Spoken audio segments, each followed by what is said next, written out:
there, I'm Dr. Marie Fang. Welcome to my video series featuring quick tips and tools to help you be your best self today. Today we're going to talk about how to be a better problem solver.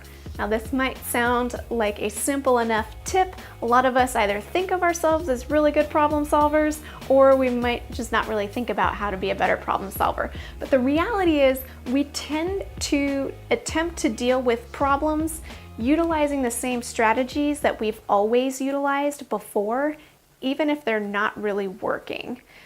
So the kinds of problems I'm talking about could apply to different contexts. It could be emotional, it could be relational problems, it could be work problems, parenting problems, you name it. Whatever the problems are that we tend to face in life, we tend to just stick to the same strategies that we've always utilized, regardless of how well they're working. So the tip today is actually quite simple, and that is to allow yourself to be flexible enough to try an array of strategies that are different than what you've known before when you're trying to resolve an issue.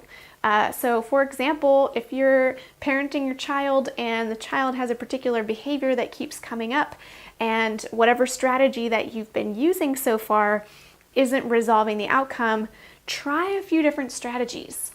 Some of those strategies are also not going to work, but if you give yourself permission to be flexible and try a few things, you're going to collect some helpful information and feedback as you try different strategies. Even the ones that aren't working might give you helpful feedback, and you might eventually land on something that helps the problem, or you might sort of collect enough information that you can combine a few of these problem-solving things together. So it's important to wear that kind of researcher thinking cap to say, I'm going to collect some data by trying a few different things. This is easier said than done because a lot of times we live in fear that if we try something we haven't tried before, that it might flop even worse than whatever solution we've attempted before.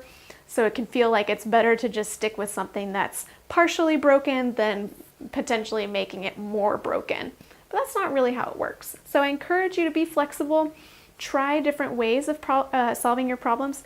If you need help identifying additional strategies for whatever kind of problems you're facing, invite feedback from loved ones or appropriate people in the context. If it's a workplace problem, inviting feedback from coworkers or managers, etc.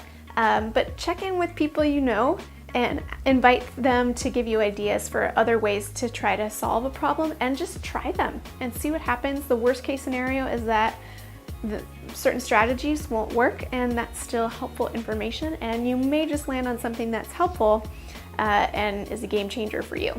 So I hope you found this quick tip helpful. If you like this video, don't forget to subscribe for more like this one, and until next time, I'm Dr. Marie Fang, and I hope you have a great day.